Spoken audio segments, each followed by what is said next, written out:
An Irish Engagement, a Farce in One Act, by Walter Watts. Dramatis Personae.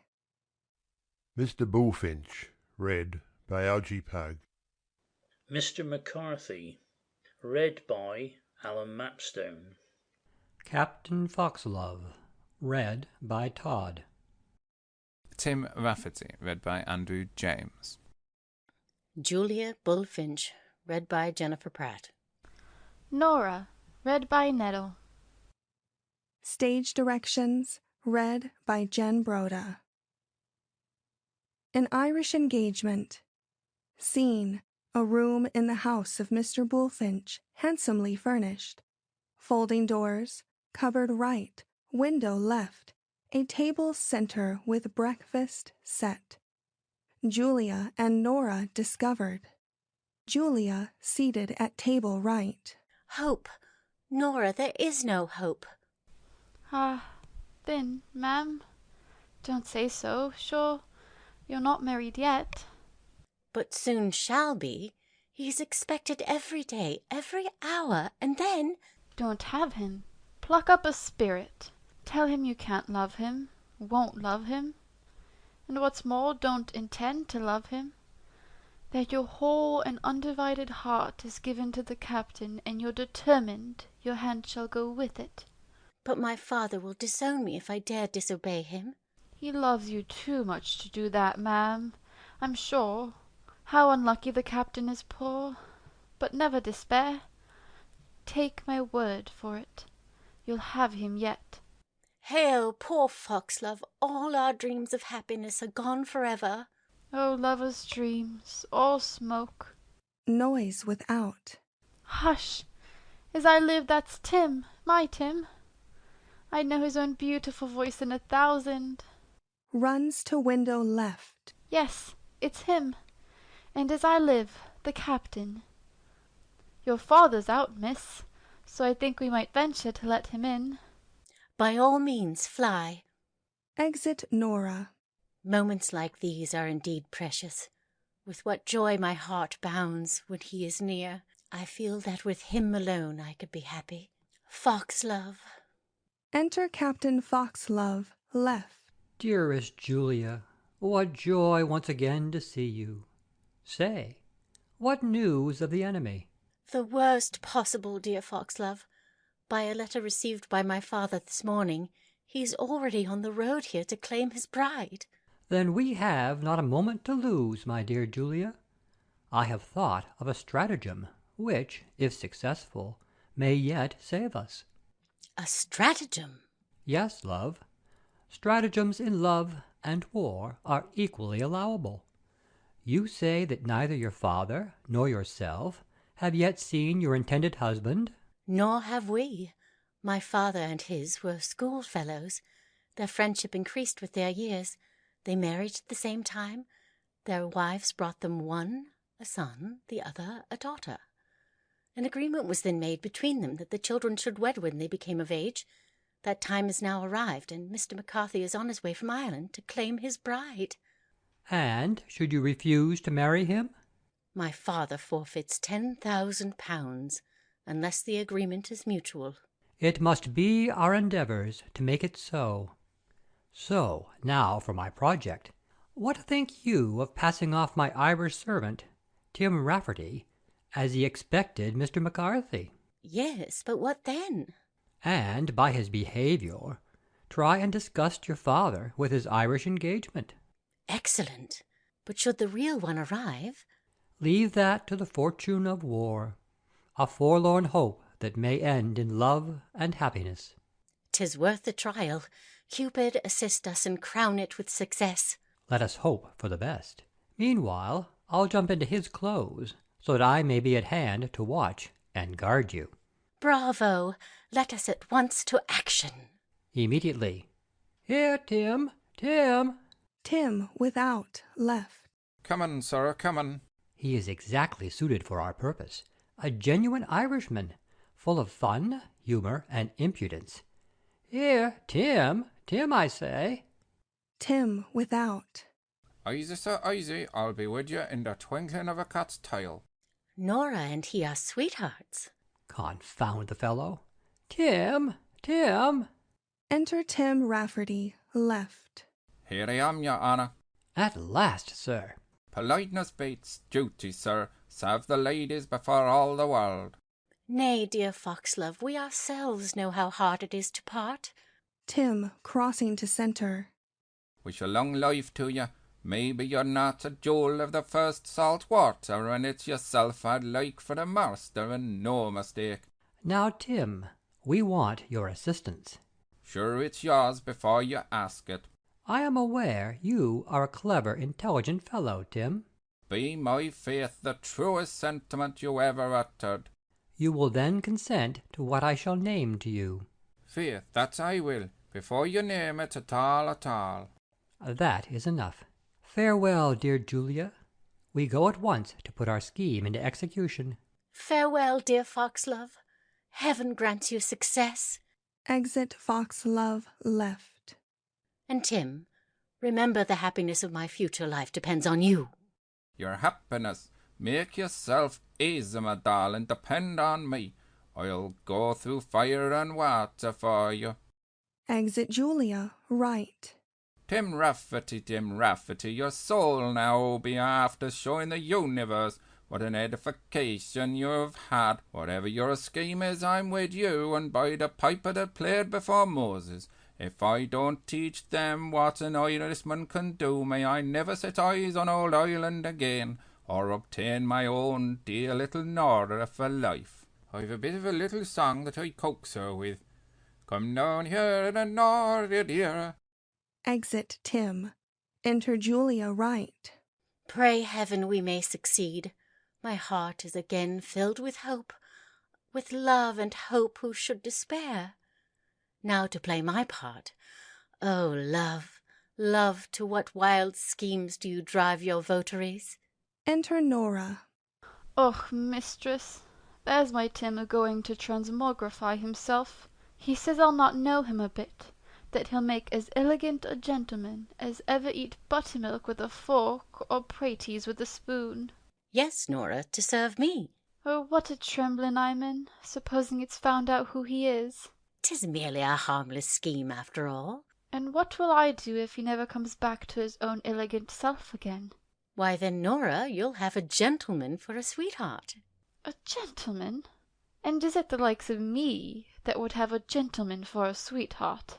And why not, Norah? Because it's not their manners I like, at all, with their fine curled-up moustaches and whiskers, dandy-cut coats, polished boots, and dainty, delicate hands.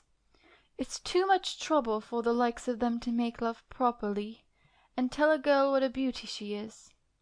I wouldn't give a brass sixpence for such a man, no. Give me one of my own darling boys, without a brogue to his foot or a corbeen to his head, but with a simple honest heart and a good shillelagh, one that makes love like an angel and fights for you like a lion. Ha ha ha!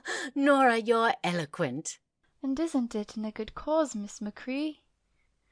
Oh, if you'd only had the luck to fall in love with an Irishman, with one of the darlin' boys of Tipperary, they're the jewels to lay hold of a poor girl's affections and kick up a rebellion in her heart.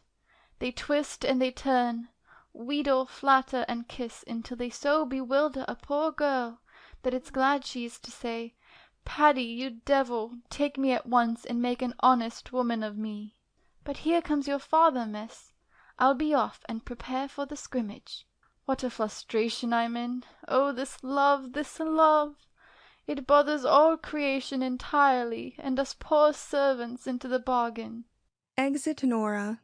Enter Mr. Bullfinch from back left. Well, my dear Julia, all's ready. Everything is prepared to give a right hearty welcome. A welcome worthy the blood of the Bullfinches, to the son of my old friend, and your intended husband. But, my dear father, I really cannot bear the idea of marrying a man whom I've never seen. But you'll see him before you do, I suppose. And here, listen to what his father says of him. By the blood of the Bullfinches, it does my heart good to read it. Reads. My dear son, who has been brought up and educated in England, is a quiet, amiable, good-tempered, fascinating young man, possessing all the qualities necessary for making a good husband, and I think I may venture to say, worthy of your lovely daughter. There! What would you have more than that? I would have one, sir, on whom I can bestow my heart. Then bestow it on him. By the blood of the Bullfinches, the girl's unreasonable. Not so. The whole study of my life has hitherto been to please you. But on such an occasion as this, in which the happiness of my future life is concerned, I do hope you will allow me those little privileges to which my sex are entitled. You are a good girl, Julia, a very good girl. But I have promised you, and by the blood of the Bullfinches, I cannot break it. So make up your mind to like the young gentleman, which I am sure you will, if he at all resembles my old friend. I'll do my best to please you, sir. That I am sure you will. Knocking without. Hulloa! Who's there? As I live, a young man and his servant. It must be he. By the blood of the Bullfinches it is. How I long to embrace you. Julia aside. 'Tis the captain and Tim, so I'll away and prepare for my part in the scheme. Exit Julia right. Now, Julia. What? Gone? Ha, ha, ha! The little rogue's off to put herself in apple pie order. Ha, ha, ha, ha, ha, ha! How the ladies do love to have everything comme il faut. Now then, for my future son-in-law. Enter Tim Rafferty left, ridiculously dressed, followed by Captain Foxlove as his servant. Tim enters singing, St. Patrick was a gentleman. I presume I have the pleasure of seeing Mr. McCarthy? And it's right you are for once in your life, as the man said when St. Paul's clock struck 13. I presume you're old Bullfinch. At your service. Very happy to see you, sir. By the blood of the Bullfinches, you are right welcome. Tip as your fist, my tulip, and it's myself that's glad to see you, old gentleman, and may we live to know each other till we die, and ever so long afterwards. Tim squeezes Mr. Bullfinch's hand until he dances about with pain. My dear sir, really your shake is so very cordial. By the blood of the Bullfinches, my hand is almost off. But allow me to ask, how is your worthy father? By my soul, he's in mighty good health, in as fine a state of preservation as any old gentleman can expect to be. Aside. He's been dead these 20 years. You bring me letters from him, I suppose? Tim aside. I'd be troubled to do that. And is it letters, sir? By the powers, when I set out you wouldn't have known me from Dennis O'Doherty the postman, but you see, sir, I had an idea. A good one, I've no doubt. And it's right you are, then, for when I looked at the bundle of letters, what's the use, says I to myself, of carrying you across the sea? Divil a word, said they. So I took the liberty of opening the dirty blackguard, so it's by word of mouth you'll be getting all the news of my respectable old father. And by the powers of Moll Kelly, my idea beats the penny postage, both in cheapness and convenience. Mr. Bullfinch aside. Rather an off-hand way, I must say. Well, letters or no letters, you are welcome. And ain't I after knowing I am? So I'll be making myself as much at home as Paddy that took all his meals and slept in the drawing-room. Here, John, you rascal. Captain Foxlove comes down left. Be after getting my room ready. Learn the way of the house, take pattern by me, make yourself easy and comfortable. Kiss the cook and bosom yourself of the housemaid, and show them how we do it in old Ireland, you devil. Yes, sir. Aside. A pretty berth I've got into. Mr. Bullfinch aside. A quiet, unassuming young man? What different eyes fathers see with. Now, old gentleman, where's this lovely intended of mine? Och, I'm in a billing state, as a man said as he fell into the copper. I'm in a favour of love. I'll fetch her immediately. Aside. Oh, dear, I'm afraid this boisterous fellow won't suit her at all. Mr. Bullfinch exit right. Capital, Tim, capital. Do but continue, and I have no doubt he will soon have had enough of his Irish engagement. Never fear, Captain, never fear. Leave me alone for sarving him out. I'll be giving him a touch of the schoolmaster of Ballywappam who flogged his scholars before breakfast to give them an appetite for dinner. Do your best. If you succeed, you know your reward. £20 and Norah for life. If woman and money won't make a man do his best, by my faith, I should say he's good for nothing at all. I don't think you'll find us out. Silence, Agara. Here they are. Enter Mr. Bullfinch and Julia. Allow me, sir, to introduce my daughter to you. Julia, Mr. McCarthy. Mr. McCarthy, Miss Bullfinch. Now it's myself that's mighty proud and happy to see you, my darling. By the powers, you're a rose with the colour of a tulip. Really, Mr. McCarthy? I know what you'd be after seeing, my darling, but I'll be stopping it. And there's only one way of stopping a woman's mouth, so by your leave I'll be a-stealing a kiss. Goes to kiss her, Foxlove aside. Be quiet. How dare you, sir? John, be easy. What's come over you? Won't I salute my wife that is to be for the honour of our island? Foxlove aside. At your peril, sir. Pulls him back. Tim aside. I must do it, it's natural. Ah, my darling, it's a beauty you are, and no mistake. By this and by that, my heart's like a red-hot pratie with a skin on, and it's yourself I'd live with till I die, and then never leave you. Kisses her. Mr. Bullfinch aside. This is the quiet, modest young man? By the blood of the Bullfinches, he's a perfect devil. Foxlove aside. Confound the fellow. He shall answer for this liberty. By my soul, it's as reviving as the whole gentleman's elixir that made everybody young again. Therefore, as the doctors say, the dose to be repeated immediately. Kisses her. Foxlove aside. I'll stand this no longer. I'll have no more of this, sir. What do you mean, you dirty spalpeen? Do you forget who I am? Leave the room, sir. What do you mean, sir? And is it the meaning you wish to know? Is it myself or you that is the master? Get out with you. Leave the room. Be off. Tim pushes Captain Foxlove out of the room left. Julia runs out right. The impertinent rascal. He certainly presumes. Presumes, do you call it? By my faith, I call it impudence. The impudence of servants is wonderful. They bait their masters holler at that. What, my little Julie's off too, by my faith. If all the Bullfinches are like her, it's elegant birds they are. Mr. Bullfinch aside. I fear she would say as much for you. I'm glad you like her, sir. She is indeed a charming creature. A perfect angel in petticoats. And her fortune, how much do you mean to tip up with her? Mr. Bullfinch aside. Rather an indelicate question. On her marriage I should give her £10,000. 10,000? And is it only a dirty 10,000 you'll be giving? Sell myself for £10,000? Why, we'd be worse off than Paddy O'Flanagan, who kept a wife and 10 children on 6 praties a day. Would you be a starving as you old vagabond? Starve? Vagabond? By the blood of the Bullfinches, what do you mean?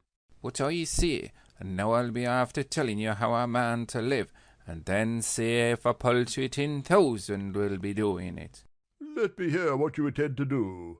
By the blood of the Bullfinches, I was never so treated. Listen then. First I'll be after taking the largest house in town. Servants shall be as plentiful as mushrooms. I'll have valets and footmen, coachmen, grooms, butlers, ladies' maids, chambermaids, dairymaids, housemaids, cooks, and in all very short time it's a nursery maid I'll be wanting likewise. Then I'll have coaches, cabs, foreign hands, and an elegant jaunting car. Whisk, dash along, I shall keep up with everything, but nothing shall keep up with me. There goes a decent boy, says one. A dear little devil, says the ladies. Ah, my darling, you may says that, says I. He's a beauty, says another. Hurrah for the wild Irishman, whoop Tipperary forever, whoop, you devil, my blood's up. Jumps on table and upsets cups, etc. But, my dear sir. Easy, sir, easy. Then, my praties, look, what intelligent parties I'll be giving. Wine and whiskey, punch galore, the largest bowl in all Ireland, nothing to it. Then lords and ladies, knights and baronites, lovely women, enchanting music, dancing. Och, won't I give them a beautiful jig?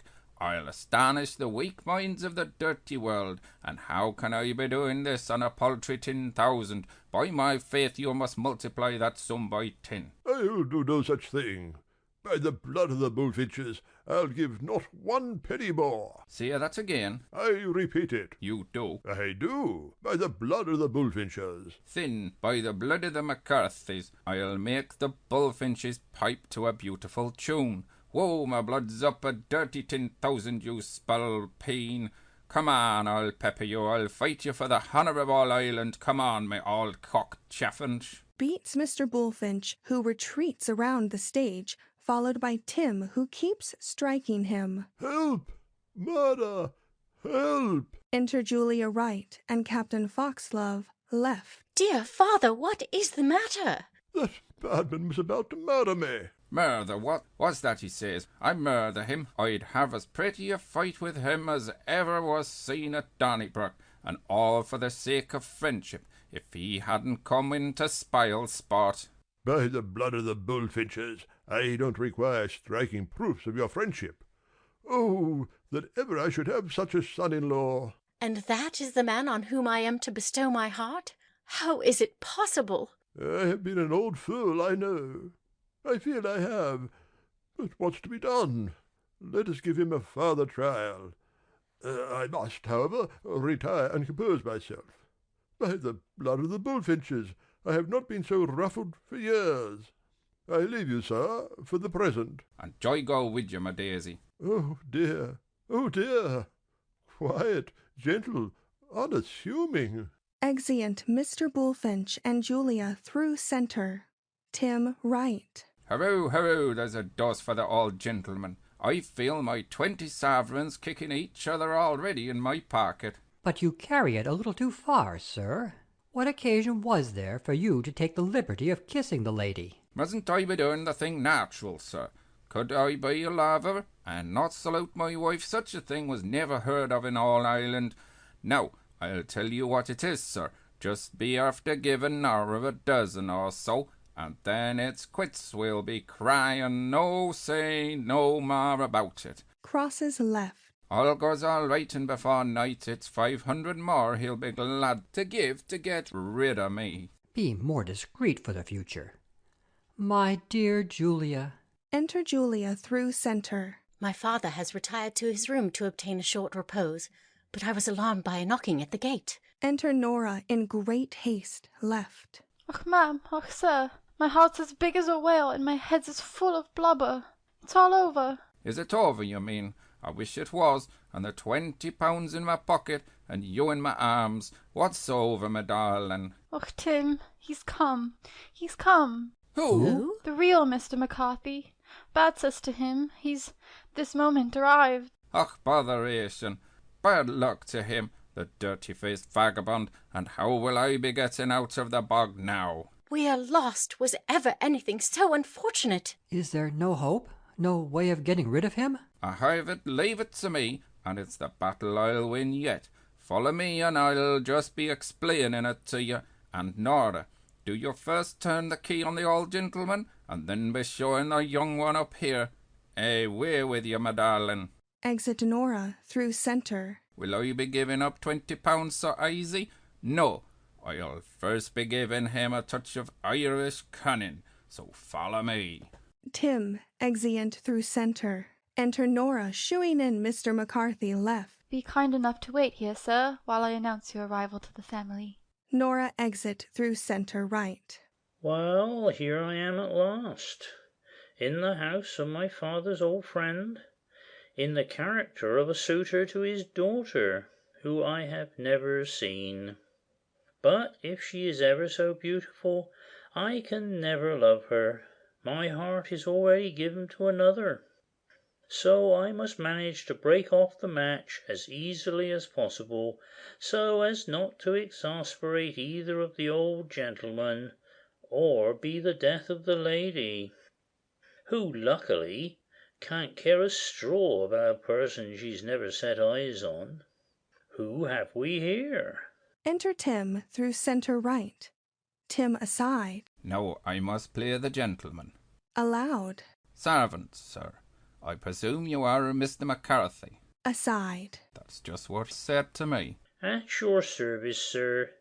May I ask who I have the pleasure of addressing? My mother was called Fitzpatrick, and she's always said I was her son. Very much at your service. We've been expecting you a devil of a time. My father, I believe, announced my intention of coming some time ago.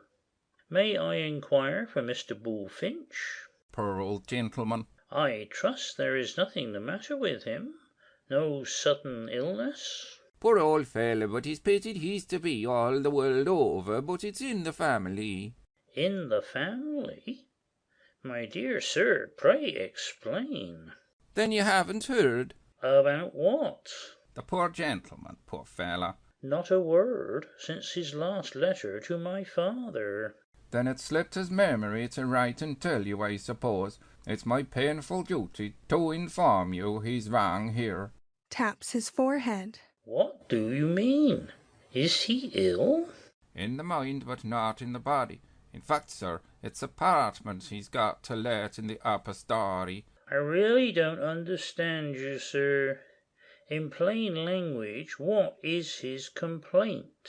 Then in plain language, sir, it's mad he is. Mad? As Dennis O'Flaherty, who hung himself behind the street door instead of his great coat, his head's as light as a potato peel, and it's myself that's his keeper. Good heaven!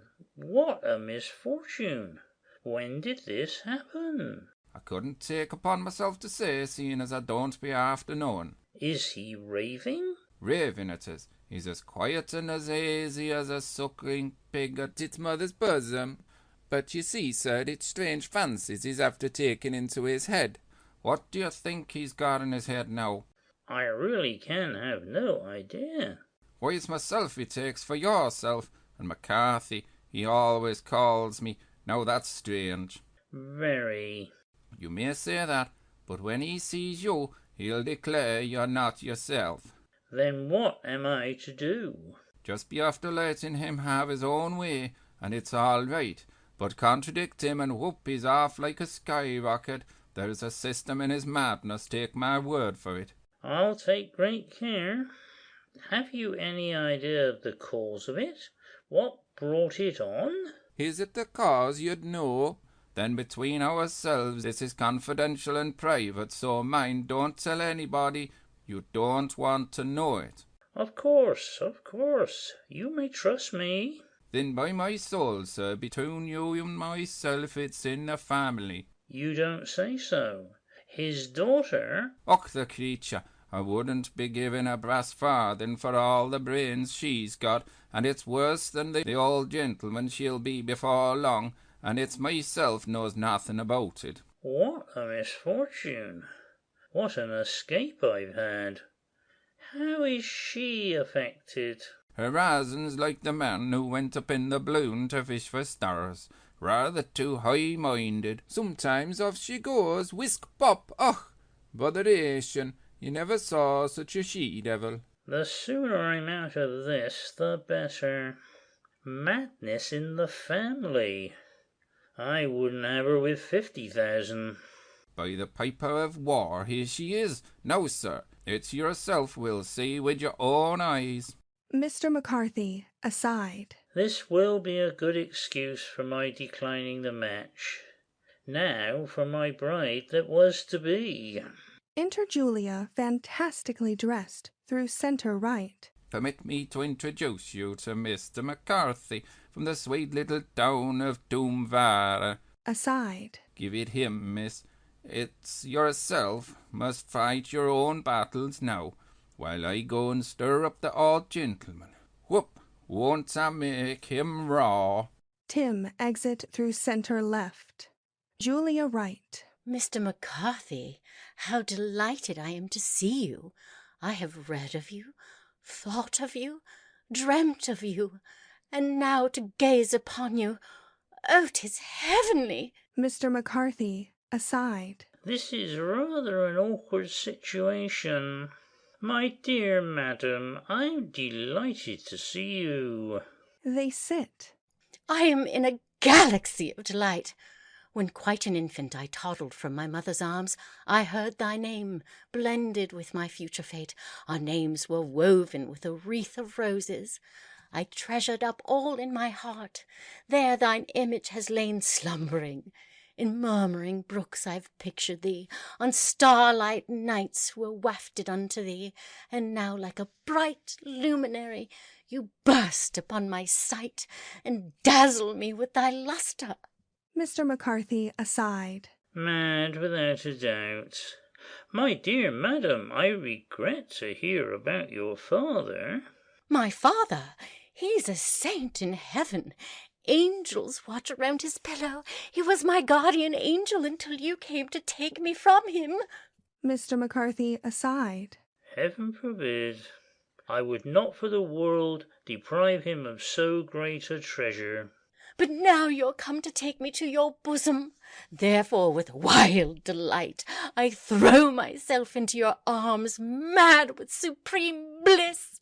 Embraces him. But, my dear madam, upon my word, I really, this is... Hush, hush. Now we're in the garden of paradise, where universal happiness reigns. No misery is there, for all is love and pleasure.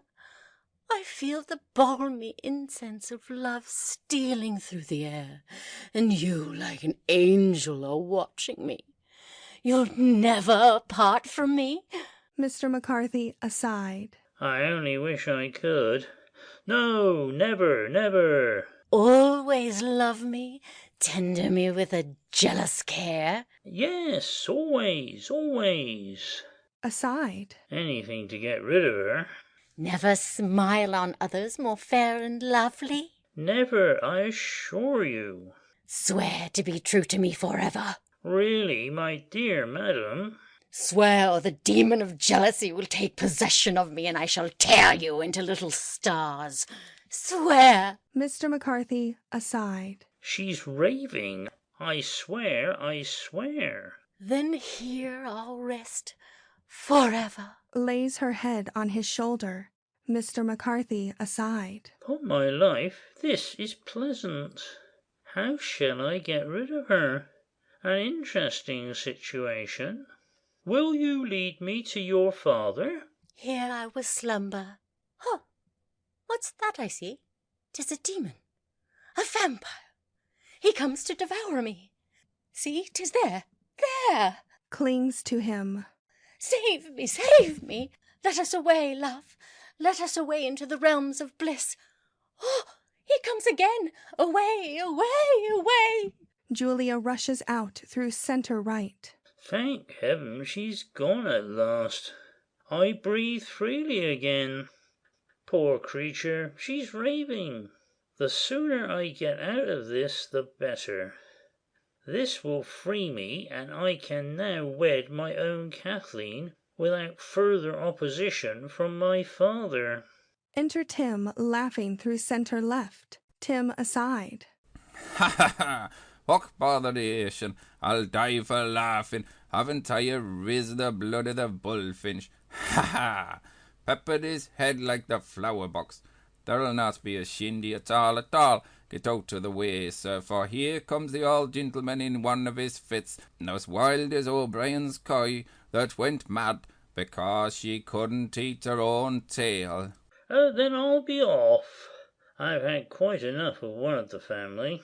And is it yourself that would be running away? Here, just pop into this snuggery, and there you'll be seeing what an old devil it is. Thank you, thank you. It will be as well to see him, or my father will not be satisfied. Exit into cupboard right. Tim aside. Now then for the finisher. If this don't put everything as it ought to be, why I'll be hanged for murder, as the man said when he cut his own throat. Here he is now, sir, keep quiet. Mr. Bullfinch without. You rascal, you villain. You hear him, sir? Keep quiet, or he'll be murdering you.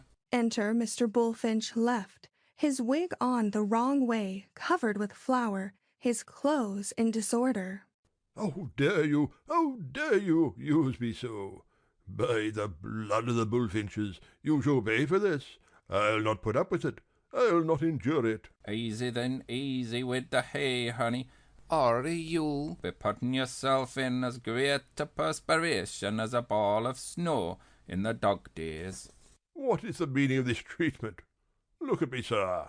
Here's a figure. You may say that, and it's yourself that would look mighty well in an exhibition.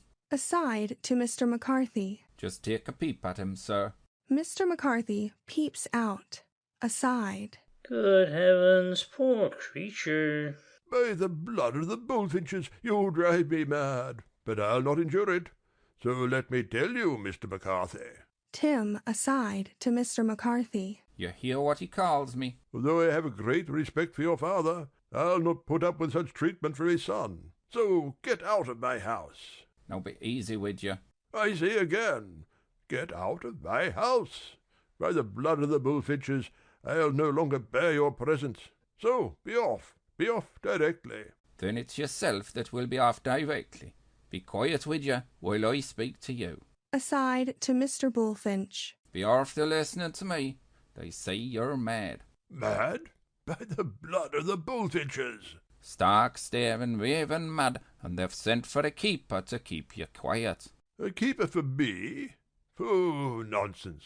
You're insane. Is it persuading you I am? Why, you know you're mad as the Dublin hatter who wore the napless hat and swore he never felt sleepy. I wonder I'm not. By the blood of the Bullfinches. I can see it in the twinkling of your eye. Och, it's mad you are, and no mistake. I'll not endure this any longer. Here, John. Be quiet with you. You'll not believe you're mad. No, I'm damned if I do. Then it's a secret I'll be telling you. The keeper, he's here to take you. The big blackguard's in that cupboard. Aside. Now for a row. In the cupboard? I'll soon have the scoundrel out. Come out, you villain, come out. Pulls Mr. McCarthy. You'll tell people they're mad, will you? Look at me, sir. Tell me, to my face. Am I mad, sir? Am I mad? Really, sir, Answer me, sir. Am I mad? Aside to Mr. McCarthy. Remember what I told you. Mr. McCarthy aside. Not to contradict him. Then, sir, if you wish, I should say most decidedly mad. I am mad? Oh, you villain! This is the way innocent people are destroyed. It's worse than burking. I am mad. By the blood of the Bullfinches, I think I am. Easy, sir, easy. Don't be after flustering yourself. Take it coolly as the boy did when he fell through the ice. I'm too easy. Get out of my house, both of you, or I'll kick you out. Sir, my name's McCarthy. Mr. McCarthy crosses to center. McCarthy? Son of your old friend and schoolfellow. McCarthy of Tipperary? Poof, poof. Who's the madman, I should like to know. I came hither, sir, to see and marry your daughter. But I trust you will not be offended if I say I must decline that honour after what I've seen. Decline that honour? Ha, ha, ha! I like that. You decline. I wish you'd be off. All's going on as smooth as the sea in a cannon. Aside to Mr. McCarthy. Conclude the interview as soon as possible, for it's a mighty big fit I see coming on.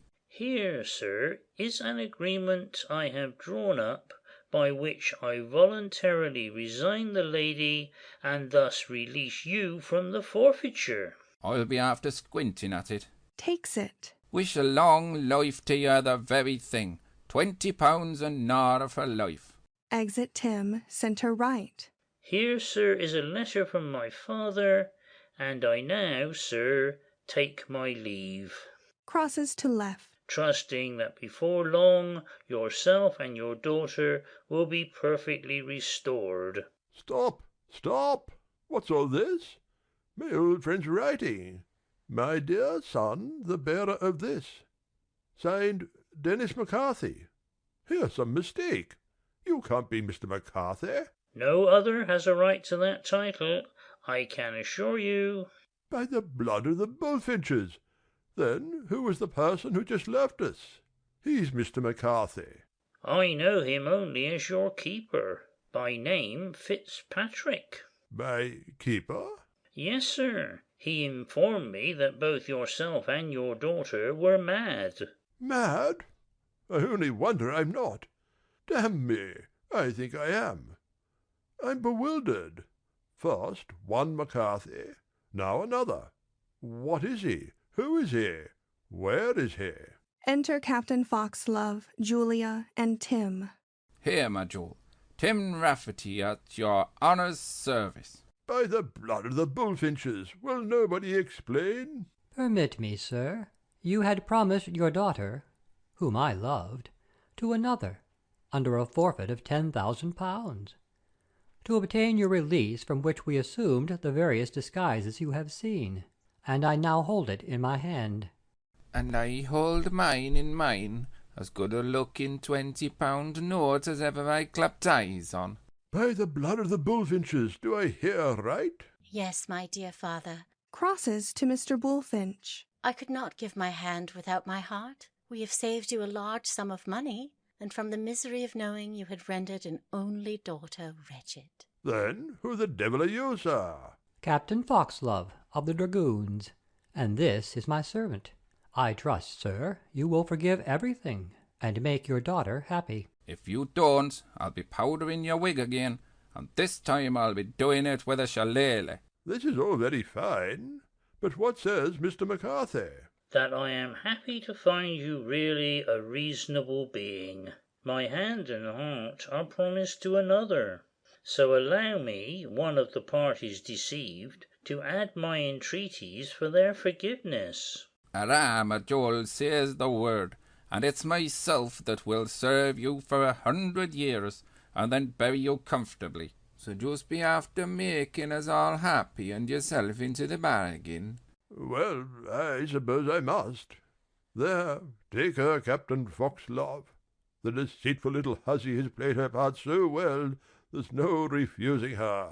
Here, Norah, Norah. Enter Norah, through centre right. Now, your honour, it's flattering myself I've played my part so well that you'll bestow on me your servant Norah here, for it's ourselves that are anxious to follow the captain's example and increase the family.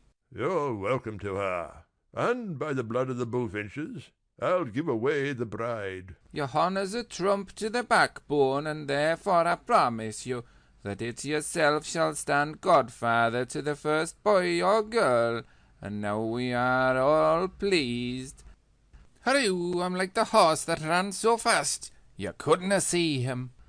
How do I know my friends here are pleased? Allow me just to ask. Ladies and gentlemen, are you pleased? If you are, just be putting your hands to our Irish engagement. The end. End of An Irish Engagement by Walter Watts.